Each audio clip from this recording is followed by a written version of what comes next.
Vita foods India 2025 nutraceuticals के भविष्य को नया आयाम देने के लिए तैयार। 150 से अधिक देशी विदेशी प्रदर्शक 3 दिवसीय आयोजन के लिए हुए एकजुट। मुंबई 5 फरवरी 2025 भारत के अग्रणी B2B प्रदर्शनी आयोजनकर्ता इन्फोमा मार्केट्स इन इंडिया द्वारा आयोजित वीटा फूड्स इंडिया के तीसरे संस्करण की शुरुआत आज मुंबई के जियो वर्ल्ड कन्वेंशन सेंटर के पैविलियन 1-2 में हुई। 5 से 7 फरवरी 2025 के बीच आयोजित ये प्रदर्शनी भारत के तेजी से विकसित होते न्यूट्रास्यूटिकल मार्केट के लिए महत्वपूर्ण मंच की भूमिका निभाएगी। एक अनुमान के मुताबिक भारत का न्यूट्रिशनल सप्लीमेंट मार्केट 2030 तक 8% की दर से बढ़कर $68.42 बिलियन पर पहुंच जाएगा।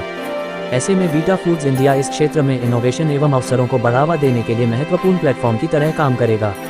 प्रदर्शनी में हिस्सा लेने वाले गणमान्य दिग्गजों में शामिल हैं मुख्य अतिथि डॉक्टर सुब्रता गुप्ता, IAS सचिव, खाद्य प्रसंस्करण उद्योग मंत्रालय, डॉक्टर मनोज नेसारी, सलाहकार, आयुर्वेद, आयुष मंत्रालय, भारत सरकार, doctor Meenakshi Singh, chief scientist, technology, management directorate, council of scientific and industrial research, miss Natasha Bero, executive vice president food, Informa markets, Shri Yogesh Mudras, managing director Informa markets in India और Shri Rahul Deshpande, senior group director Informa markets in India.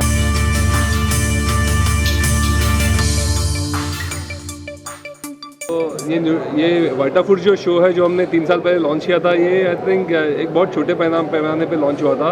Around 30-40 exhibitors से अभी 160 exhibitors ये साल है। बहुत सारे international exhibitors भी आए हुए। ये सेक्टर ये लाइमलाइट में पैंडेमिक के बाद बहुत ऊपर के आया हुआ है, बिकॉज लोग बहुत अवेयर हो गए अपने हेल्थ वेलनेस के बारे में, और एक प्रिवेंटिव हेल्थ केयर की वजह से ये एक बहुत ऊपर के आया हुआ है। सो ये सारी इंडिया इस सेक्टर में बहुत बड़ा कंट्रीब्यूशन करता है, बिकॉज बहुत सारे जो इंग्रेडिएंट्स हैं इंडिया में भी मैन्युफैक्चर होते हैं। जैसे अश्वगंधा हो, जो हम लोग बचपन से लेते आ रहे हैं, वो आज एक बड़े पैमाने पे एक्सपोर्ट भी हो रहा है। सो ऐसे बहुत सारे इंग्रेडिएंट्स हैं। तो ये हमने जो प्लेटफॉर्म क्रिएट किया है वो एक इंडियन इंडस्ट्री को एक बड़े पैमाने पे वी कैन शो इट। तो बहुत सारे नए बायर्स आ सके ये शो में, और इंडिया का एक्सपोर्ट भी बढ़ सके, और इंडिया में भी एक बड़ी अवेयरनेस हो ये न्यूट्रास्यूटिकल सेक्टर की। So this is the purpose of the show. ये 3 दिन होने वाला है शो यहाँ पे जियो में, मुंबई में। सो प्लीज़ ज़रूर आइए अगर आप सेक्टर से कनेक्टेड हो। See, basically, as I mentioned earlier, this is an extremely important sector for 2 or 3 reasons. First being that there are many thousand farmers who are involved in the cultivation of the plants which go into these nutraceutical, products, and these farmers can get a better realization if we are able to grow this sector and if we are able to export to the rest of the world. Number 2 is that because of the processing itself, there is a lot of scope for employment generation, and this industry is providing employment to a large number of people, workers. Thirdly, which has been mentioned by Vita Foods members, on several occasions. You see, earlier people were concerned about curative medicine. People were concerned about first getting a disease and then trying to cure it. Today the focus has changed.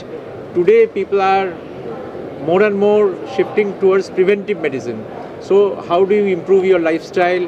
What are the products that you consume which is going to give you a better health? So because of this preventive nature of the nutraceutical sector, it is becoming extremely popular, and this is something which this industry must utilize. This particular phase the industry must utilize to grow, and today this Vita Foods is a very important format in which international buyers and national producers, both of them have come under the same roof. We expect that this Vita Foods India is going to play a catalytic role in the growth of the sector. Finally, what's in the future plan So definitely I think next year is, I'm sure with the scale that we have already reached, I think this is only going to go up, and I think this sector is coming more and more in limelight. So I see this only is going to be built in momentum more and more, and I think more participants will come in, more international participants will also come in, because India is a burgeoning market and they will want to also look at Indian market. So it's good for India, because India then can use this as a big platform to be a massive exporter to the world. So that's something which I'm seeing as a contribution of this show that can be for putting Indian Nutra sector on the global map.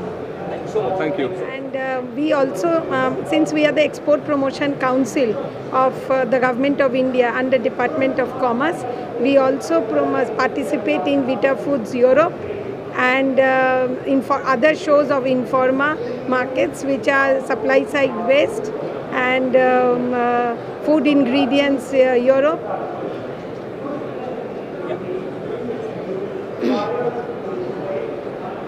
Vita food India में बहुत जो अभी फरवरी 5 से और फरवरी 7 तक जो मुंबई में जो प्रोग्राम हो रहा है, इसमें हम बहुत अच्छी प्रोग्रेस देख रहे हैं जो कि लास्ट 3 इयर्स में नहीं थी। नंबर ऑफ इंडस्ट्री पार्टिसिपेशन भी बढ़ा है, वैरायटी ऑफ फूड प्रोडक्ट जो डिस्प्ले हो रहे हैं स्टॉल्स में वो भी बहुत अच्छा है। And thirdly I can see कि जो गवर्नमेंट पार्टिसिपेशन जो कि मिनिस्ट्री फूड प्रोडक्ट को डील करती है एट द सेंट्रल, वो भी इस बार इसके हिस्से बने हैं और इससे हम देखते हैं कि फ्यूचर में बहुत अच्छा प्रोग्रेस होगा इस एरिया में। और जो चैलेंजेस न्यूट्रास्यूटिकल्स सेक्टर फेस कर रहा है, जिसकी वजह से एक टास्क फोर्स बना था, और वो जो चैलेंजेस हैं उसके हम मिनिस्ट्री का directly ministry of food processing का पार्टिसिपेशन है, उससे बहुत सारे चैलेंजेस हमारे ओवरकम होंगे, इंडस्ट्री को बहुत सहायता मिलेगी और बहुत सारी स्कीम्स भी हैं जिससे कि इंडस्ट्री को फाइनेंशियली वो यूज़ कर पाएंगे और उसका बेनिफिट इंडस्ट्री को मिलेगा डायरेक्टली। जैसे अभी सेक्रेटरी साहब ने बात किया कि फार्मर्स को भी डायरेक्ट बेनिफिट मिलेगा इससे, क्योंकि जो कल्टीवेशन है उसमें फार्मर्स का डबल इनकम बहुत ज़रूरी है, जिससे कि हमें अच्छा क्वालिटी मटेरियल मिलेगा, रॉ मटेरियल, अच्छे प्रोडक्ट्स बनेंगे, क्वालिटी एश्योरेंस अच्छा होगा, जिसकी वजह से हमारी डोमेस्टिक जो इंडस्ट्रीज़ हैं वो दूसरे देशों में व्यापार अच्छा कर पाएंगी। तो काफ़ी स्कोप है, अभी बहुत छोटे लेवल पे ही इंडस्ट्री, लेकिन फ्यूचर में इसका बहुत स्कोप है, बहुत पोटेंशियल है। बिकॉज जैसे कि India is rich in this traditional medicine और प्लांट्स मटेरियल, मेडिसिनल प्लांट्स, तो इसकी वजह से एंड R&D सपोर्ट भी बहुत अच्छा है इसमें। जो हमारा साइंटिफिक डेटा है उसको भी फुलफ़िल करने की बहुत सारे मिनिस्ट्रीज डिपार्टमेंट मिलके स्टडीज़ करने का प्लान कर रहे हैं। ऑलरेडी शेफेक्सेल इस तरह की स्टडी ऑलरेडी इस एरिया में रिसर्च इंस्टीट्यूट के थ्रू कर रहे हैं और इससे जो हमारे गैप्स हैं वो फुलफ़िल होंगे, अच्छा व्यापार फ्यूचर में हो पाएगा। Thank you.